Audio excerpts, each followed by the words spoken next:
Bonjour à tous et bienvenue. Et toutes mes bénédictions, je ne sais pas où vous vous trouvez aujourd'hui, mais toutes mes bénédictions sur votre journée.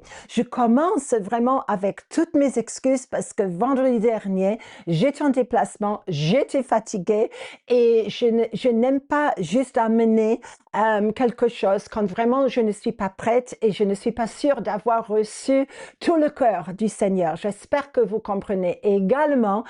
Vous savez que normalement, je fais de mon mieux pour répondre vraiment aux commentaires, mais j'étais tellement occupée, j'avoue. Alors, je confesse ce péché et je vais faire de mon mieux parce que maintenant, j'entre dans une saison où je vais être un peu plus chez moi. Alors, on commence avec ça. Alors, vous allez regarder le titre de cette vidéo et c'est ma réponse générale à tellement de questions parce que je reçois pas mal de questions et je ne vous blâme pas. Est-ce qu'on est en train d'entrer dans la Troisième Guerre mondiale? Est-ce que ça va être dur? Est-ce que c'est bientôt la fin de ce monde, etc.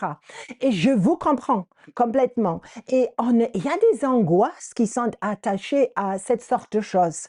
Et je suis troublée, je ne suis pas prête, j'ai pas achevé ce que j'ai à faire ici-bas. Est-ce que je vais trop souffrir? Est-ce que je vais rester fidèle à Jésus jusqu'à la fin?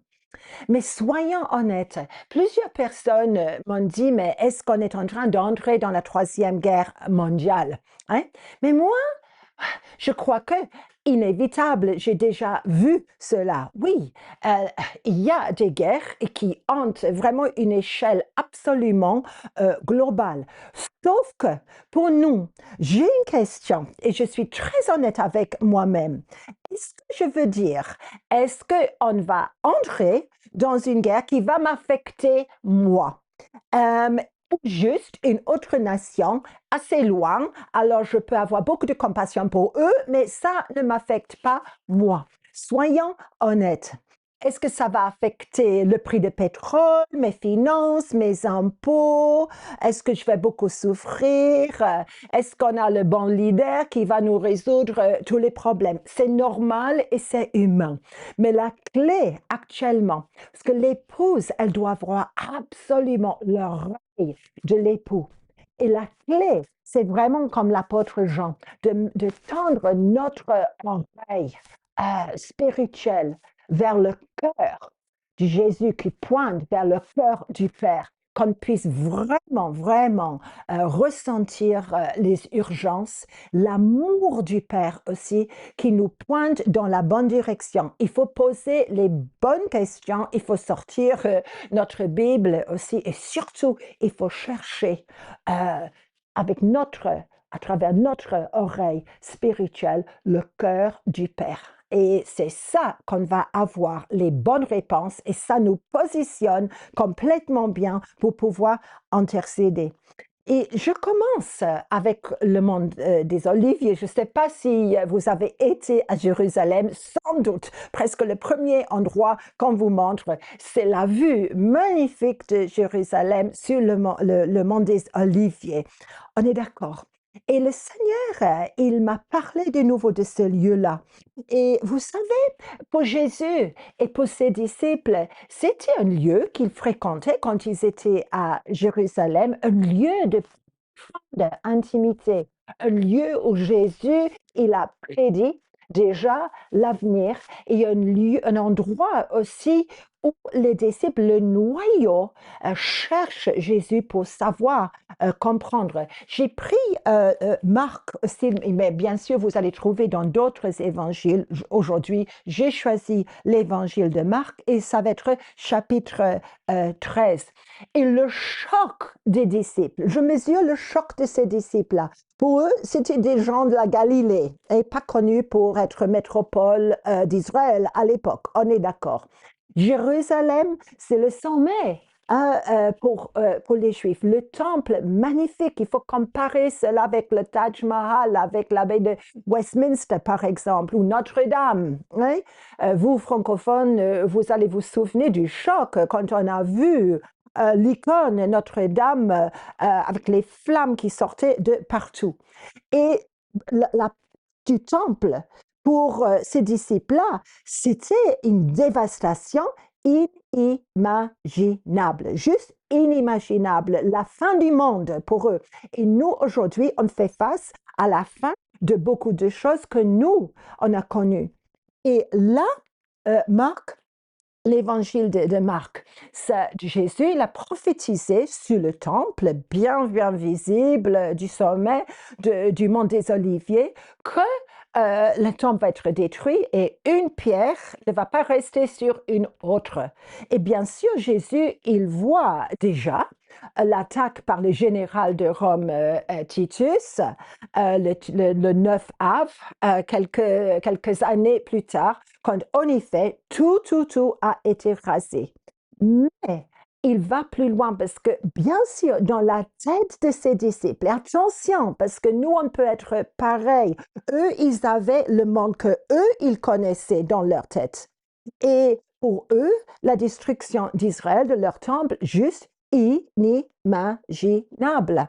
Et ils ont dans leur tête l'idée que Jésus, finalement, il va être leur roi, leur leader politique, il va mettre dehors les Romains et eux, gentiment, ils vont devenir premier ministre, conseiller, ils vont avoir l'oreille de leur roi ou de leur gouvernement. C'est comme ça, on est humain.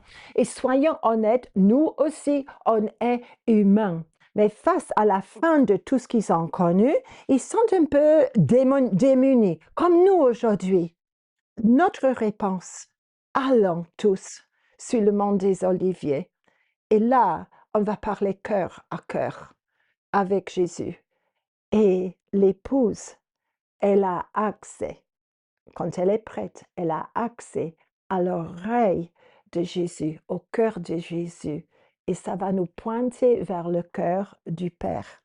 Et bien sûr, c'est comme si c'était juste hier. Quand vous entendrez parler de guerre et de bruit de guerre, ne soyez pas troublés. Difficile, impossible, si on n'est pas attaché au cœur de Jésus. Car il faut que ces choses arrivent, mais ce ne sera pas encore la fin. La fin ici, c'est plutôt l'accomplissement d'une série d'accouchements, si vous voulez. C'est parce que nous, peut-être, on imagine, c'est plutôt la fin d'une dispensation, la fin d'un âge. Les nations vont s'élever quand d'autres nations, des royaumes quand d'autres royaumes, n'est-ce pas? Et il y a aussi les avertissements comme quoi l'évangile doit aller vers toutes les nations et que les disciples eux-mêmes et ceux qui sont greffés sur eux à cause de l'amour de Dieu pour les nations, nous aussi, on va être haïs. Vous remarquez, c'est étonnant à quel point Israël comme nation aujourd'hui est haï, comme à quel point les Juifs sont haïs. C'était déjà là, mais nous avec. Mais Jésus, il dit, quand, pas si, on vous mènera pour vous livrer, ne vous inquiétez pas d'avance de ce que vous aurez à dire, mais dites ce qui vous sera donné à l'heure même, car ce n'est pas vous qui parlerez, mais l'Esprit Saint. Laissons l'Esprit Saint parler. Le monde des Oliviers, encore une fois, le prophète Zacharie, il a déjà vu, chapitre 14 et verset 4. Hein? C'était que l'Éternel paraîtra. Il combattra ces nations comme il combat au jour de la bataille. Ses pieds se poseront en ce jour sur la montagne des Oliviers, qui est vis-à-vis de Jérusalem, du côté de l'Orient. Et la montagne des Oliviers se fondra par le milieu, à l'Orient et à l'Occident, et il se formera une très grande vallée. Vous continuez. C'est juste hallucinant. Mais vous savez que récemment, les scientifiques ont découvert qu'en effet, la faille est en train de s'ouvrir. Je ne suis pas l'experte, je vais vérifier moi-même, mais à mon avis, oui, les signes sont là, les signes sont déjà là. Mais focalisons sur cette idée d'avoir le cœur et l'oreille de notre roi. Qu'est-ce que nous devons faire? comment focaliser. Je fais résumé bref de la pensée prophétique que le Seigneur m'a donnée, résumé très bref et très condensé, mais c'est là pour moi où c'est la réponse à toutes les questions. C'est là où j'en suis. Le Seigneur m'avait montré, c'était à la fin de 2029. Il m'a montré une dizaine d'années, 2020 jusqu'à 2030. Il a dit, mais pendant cette dizaine d'années, je suis en train de préparer mes pourparlers, ceux qui vont être la bouche de Dieu. Et qui sait, vous n'allez pas être trop étonné de savoir qu'il y a une souffrance, un prix à payer si on veut vraiment parler pour le Seigneur. Et on est mi-chemin, juste après mi-chemin. Le mot utilisé pour bouche, ce n'est pas juste les organes qui m'aident à parler, non, c'est le souffle de Dieu, le paix de Dieu, une dizaine d'années du souffle de Dieu. Qu'est-ce qui est arrivé? Tout de suite, parce que moi, je n'ai pas compris, il a fallu que le Seigneur m'explique cela, qu'en effet, le Covid est arrivé. Le souffle des gens était suffoqué. Je ne sais pas combien de millions de gens en sont morts. Peut-être on ne va jamais avoir les vrais chiffres. Franchement, pas. On était tous masqués et le paix de Dieu était suffoqué. Pourquoi? Parce que l'ennemi savait que le grand danger était la préparation et la réussite de ceux qui vont être comme la bouche du Seigneur pendant cette saison extrêmement importante. Il soupçonne, vous voyez, cet esprit d'antichrist. Vous voyez le roi Hérode quand il a eu la nouvelle par les trois mages, comme quoi, en effet, ils sont venus chercher un roi. Et bien sûr, Hérode, il ne veut pas ça. Il va essayer de décimer tous les bébés, tous les mâles qui sont peut-être qualifiés pour être rois. Et l'ennemi, il ne change pas de tactique. Mais il y a eu une protection divine, ça je sais. Et soyons vigilants, soyons vigilants. Et puis, l'autre chose qui est arrivée, c'était le Covid, hein? Mais Dieu n'a pas changé d'avis. Et l'autre chose qui est arrivée, je redis, c'était le canal de Suez qui était bouché, c'était le mois de janvier, par un bateau complètement coincé qui a complètement figé l'économie globale. Et alors, dans cette dizaine d'années, il y a danger, oui, d'épidémie. Je pense que c'est pas terminé. On a déjà mentionné la guerre. Et le Seigneur m'a dit, mais il faut vraiment surveiller les détroits.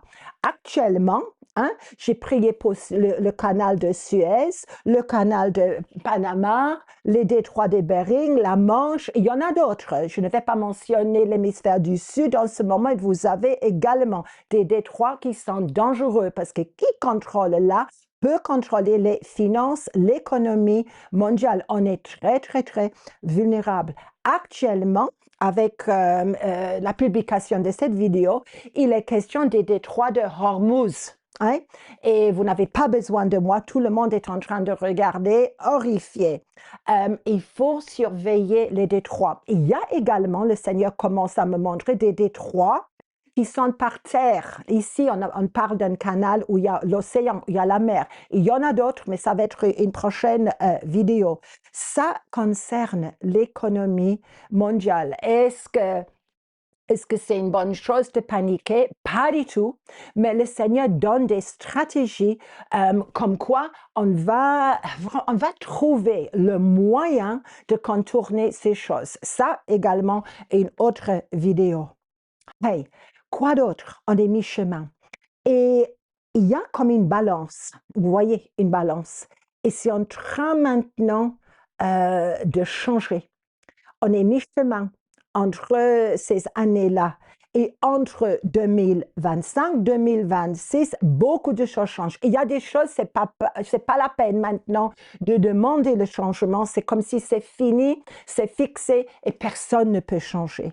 Mais ce que je vois, qu'il y a encore le moyen de négocier, comme un créneau, si vous voulez, dans le temps. Parce qu'il y a des choses où, comme l'épouse, elle peut vraiment supplier son époux divin qui va vraiment parler avec le Père. Il y a le moyen de changer certaines choses qui ne sont pas fixes. Qu'est-ce que je veux dire?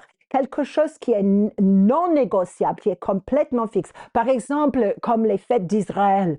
Je ne peux pas décider, par exemple, de changer la date de Pessah. Ça ne va pas marcher si moi je décide de fêter mi-novembre, par exemple. Ça, on ne change pas. Mais il y a le moyen, comme Abraham, celui qui allait devenir père des nations plurielles. Il a su vraiment changer la vie du Seigneur, hein, de Dieu, n'est-ce pas? C'était suite à l'histoire de Sodome et de Gomorrhe. Pour nous, pour les antécesseurs, pour les prophètes, il faut avoir le discernement et de dire ça, je ne peux pas changer. Je peux prier en faveur de la moisson, mais je ne peux pas changer certaines choses maintenant. Hein? Mais on a encore quelques mois et puis je pense que on entre dans une nouvelle saison de nouveau. Vous allez voir qu'on est toujours en train de parler de saison nouvelle parce que c'est en train de changer tellement vite, juste comme les douleurs de l'enfantement, en effet. Mais c'est à nous de reconnaître vraiment où on peut prier. J'ai pointé dans une autre vidéo les 70 ans, la parole de Jérémie concernant l'exil du peuple d'Israël à Babylone. Mais là, pas contournable. Mais on peut vraiment prier maintenant de manière ponctuelle et le Seigneur, il est toujours rempli de grâce et de miséricorde. Mais ce que le Seigneur vise, c'est la moisson et l'épouse. Et je ne sais pas combien de milliers de personnes dans cette guerre récente ont perdu leur vie. Et avec ça, il y a des âmes précieuses qui sont vendues dans les enfers. L'épouse, elle va supplier l'époux. Hein? Il y a une interaction dans l'intimité profonde où le Seigneur va nous accorder des temps pour la prière, pour le salut des âmes qui ne connaissent pas encore le Seigneur. Au lieu de m'intéresser seulement à l'importance de ma nation, ta nation est importante. Si le Seigneur t'a placé là, c'est dans un intérêt important. Mais prions et intercédons ici pour les nations qui ne connaissent pas Jésus, qu'un réveil puisse venir plus important que la souffrance. Et Seigneur, je prie pour l'épouse iranienne, l'épouse perse, l'épouse syrienne et le réveil qui sont déjà en train de vivre là-bas, que ça puisse vraiment grandir, grandir, grandir. Merci Seigneur pour faire cela. L'épouse, Jésus dit, l'épouse, elle se prépare. Est-ce que tu es prêt? Parfois, je pense être prête et puis, non, Seigneur, j'ai juste ma vie organisée, j'ai mes plans, j'ai mes projets. Le Seigneur, il nous donne un créneau de temps. Comme je dis, je vais juste prier avec vous. Alors, vous pouvez juste vous détendre, mes amis, là. Seigneur, je prie pour tes bien-aimés. Seigneur, pour le monde francophone, qu'ils puissent vraiment être avec toi, juste comme Pierre, Jean, Jacques et André aussi.